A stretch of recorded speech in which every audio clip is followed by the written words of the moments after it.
High বন্ধুরা, কালকের থেকে আজকের রাস্তার অবস্থা মোটামুটি ভালো, বাট কোথাও কোথাও এখনও জল জমে আছে। দেখতেই পাচ্ছ কি অবস্থা।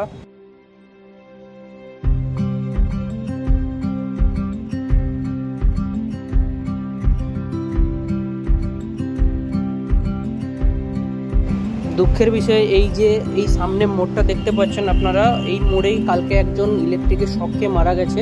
তো উনি সকালে মর্নিংয়ে সাইকেল নিয়ে যাচ্ছিল ওনার দোকানে, বাট কারেন্টের তার ছেঁড়া ছিল, তো ওই তার থেকে শর্ট সার্কিট হয়ে মারা গেছে। ভাবলে জিনিসটা খারাপ লাগলো।